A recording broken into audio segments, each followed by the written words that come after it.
Welcome to Chapters Unfolded. There's a certain energy today, a shift.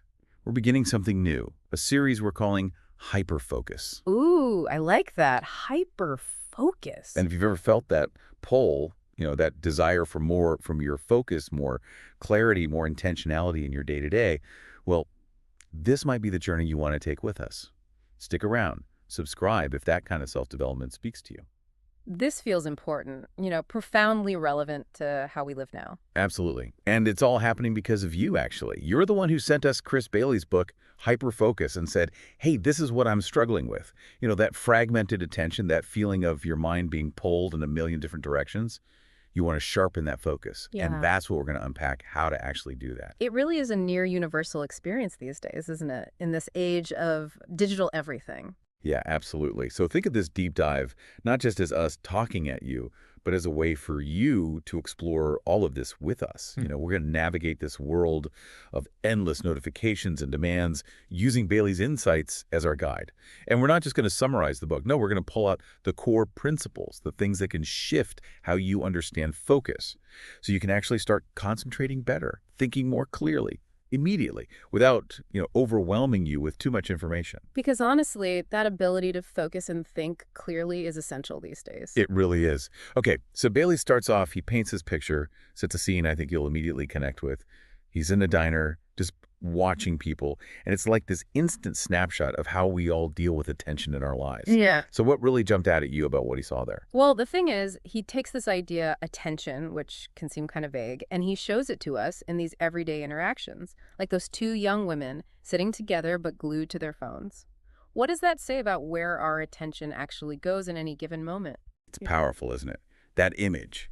They're there together, but their focus is somewhere else entirely. It really makes you think.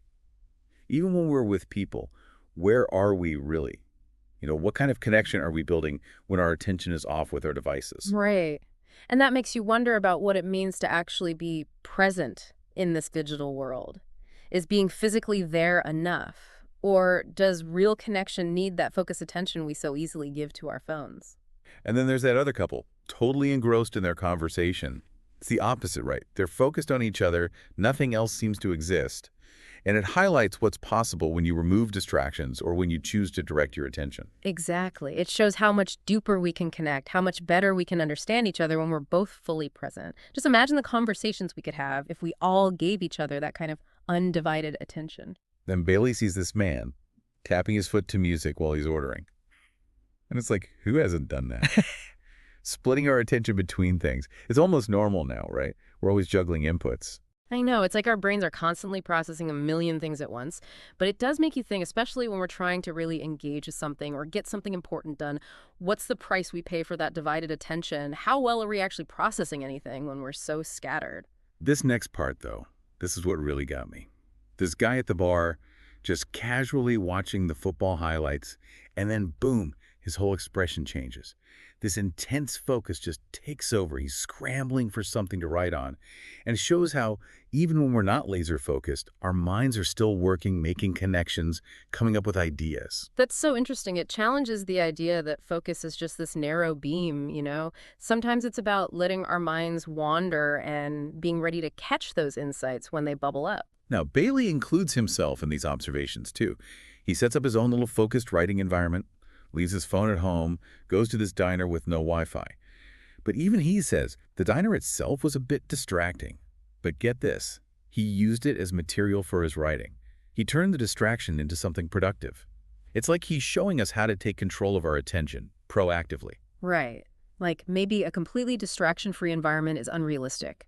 The real skill is in how we engage with what's around us, how we filter things out, even use them to our advantage. Turning the diner into writing material is a perfect example of that. But the main thing, the big takeaway from all this, is that we're always focusing on something. Always. Even when we feel scattered and all over the place, our attention is just turned inwards. Maybe on our own thoughts, our worries, whatever. It's always there, the backdrop to everything we do. You're right. Attention isn't just on or off. It's always flowing, moving between things. And realizing that, recognizing that we're always directing our minds somewhere, that's the first step to actually controlling it. I think what really struck me about Bailey was his honesty about his own journey. Here's this guy, a productivity expert, and he admits he struggles with distraction too, especially with all these new devices. He talks about that feeling, and I bet a lot of us can relate to this, of being busy all the time but not really getting anything important done. Feeling restless, almost needing to multitask even though we know it doesn't work. It's kind of reassuring to know that even the people who study this stuff have the same problems. It makes it real, doesn't it? It shows that these tools, the ones that are supposed to make us more efficient, they can easily become the biggest distractions. So when he talks about his own struggles, it makes his research feel more authentic, more relatable to anyone listening. And he didn't just try out the latest productivity hacks, he really dug into the science, the studies, the decades of research to understand how focus actually works in our brains. He talked to the top researchers, tested their findings in his own life. This isn't just, oh, here's what I think. This is based on real evidence. Yeah, and that's what makes his insights so compelling. It's not just opinion, it's rooted in what we know about how attention works. Here's where things get even more interesting. Bailey discovered that it wasn't just about being more productive in the traditional sense. He started to see how important focus is for our well-being. And this might surprise you. He found that learning to unfocus, to let our minds wander, was just as important for creativity and productivity. He even talks about how letting his mind wander on his walk to the diner gave him new ideas. It's kind of the opposite of what we usually hear, isn't it, in this world where we're supposed to be focused all the time. It does seem counterintuitive at first, but when you think about how our brains work, it makes sense. When we're super focused, we're in this very specific, goal-oriented mode. Mhm. But when we let our minds wander, we activate different parts of our brain. That's how we make new connections, see things from new angles. It's like switching from a spotlight to a floodlight. And this idea of letting our minds wander becomes even more important when we think about all the distractions around us. He mentions these studies that show our average attention span when we're on the computer is just 40 seconds. Mm-hmm. 40 seconds before something distracts us or interrupts us. It's That's, crazy, right? yeah. It shows how much we need to learn to manage our focus in this world that's constantly pulling us in different directions. 40 seconds. Wow. It's like our attention is under attack. And all those little shifts, they add up. They make it harder to do deep work, to concentrate for long periods of time. It's a real challenge for everyone. So in the middle of all this distraction, Bailey says there's a big difference between multitasking and something he calls hyperfocus. Hyperfocus is about concentrating deeply on one important thing at a time. And he says this is how we get the best results, not just in how much we get done, but in the quality of our work. It's about being truly engaged, not just juggling a bunch of things at once. Exactly. Multitasking might feel productive, but we end up doing a bunch of things half-heartedly. We make mistakes, the quality suffers, and we don't really make progress on anything. But with hyperfocus, we can really sink into something, we do it better, and it feels more rewarding. And at the end of the day, Bailey says that attention is the key ingredient for everything, for being more productive, more creative, and happier in our work and our personal lives. He says that when we choose where to put our attention, we can focus better and think more clearly. And those are essential skills these days, right? It's not just about getting things done. It's about living with more purpose, more clarity. Absolutely. When we're in control of our attention, we feel more in control of our lives. We're more present, we make better choices. It affects everything. Now, since this whole series is about giving you practical tools, Bailey gives 7 tips for focusing while reading hyperfocus. But these aren't just for reading. They're really helpful for focusing on anything. Yeah, they're like little things you can start doing right away to train your attention. So the first one, and it might seem obvious, but it's huge, is put your phone away, out of sight. He recognizes how tempting smartphones are, how easily they distract us. He even suggests just noticing how often you reach for it without thinking, just to become aware of the habit. Right, just putting it away creates some distance. And that awareness is so important because a lot of the time we're checking our phones without even realizing it. Then he says to be mindful of your environment. He's saying that where we are affects how well we can concentrate, even if we don't realize it. So we should try to find spaces that are less distracting or create those spaces for ourselves. Yeah, our environment sets the stage for our attention. So if we can minimize distractions, visual, auditory, even smells, it helps us focus. Several things like finding a quiet room or using noise-canceling headphones. Here's another good one. Make a distractions list. So when you're trying to focus and those random thoughts or to-dos pop up, you write them down. It gets them out of your head so they don't derail you, but you know you won't forget them. That's great for managing that mental chatter that can pull us away from what we're doing. When we acknowledge those thoughts and write them down, it frees up our minds to focus on the task at hand.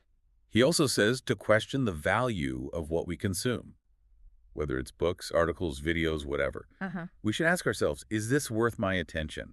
Is this a good use of my time and focus? That's so important now. With so much information coming at us all the time, our attention is precious, so we have to be picky about what we let into our minds. He also talks about caffeine. He says it can be good for focusing, but it depends on when you have it. You have to be strategic about the timing, considering how long it takes to wear off. You don't want to mess up your sleep because that makes it harder to focus in the long run. Caffeine can definitely help, but it's all about timing and moderation. Another tip is to engage actively with the material. So when you're reading, for example, highlight things, take notes in the margins. It helps you go beyond just passively reading. It forces you to really understand and remember what you're taking in. Yeah, it makes reading more active. You're not just absorbing information, you're interacting with it, which helps you learn and remember. And lastly, he says to accept that our focus will naturally come and go. It's okay to take short breaks, even mindless ones, like getting up to stretch, doing a quick chore, or just looking at something different for a minute. It gives your mind a chance to rest and come back refreshed. We can't focus intensely all the time. We need to give our brains a break. Even a few minutes of doing something else can make a big difference. So as you go through your day, think about what we talked about. Where does your attention go? Are you really present when you're with people? Or are you partly somewhere else? Do you feel pulled in every direction? Or are you choosing where to focus your energy? Bailey shows us that mastering focus isn't just about being more efficient. It's about being more present, more intentional in our lives. And even making small changes can help us develop that deeper focus. And this is just the start. We've just scratched the surface of why focus matters. So we want to hear from you. What resonated with you today? What are your biggest challenges when it comes to focusing? Think about those questions as we get ready to dive even deeper into the how of hyperfocus in our next episode. It's all about figuring out your own patterns, your own challenges, so you can find the strategies that work best for you. Thank you for joining us on Chapters Unfolded. We hope this has got you thinking about the power of your attention. What new insights will you discover about your own focus in the days ahead?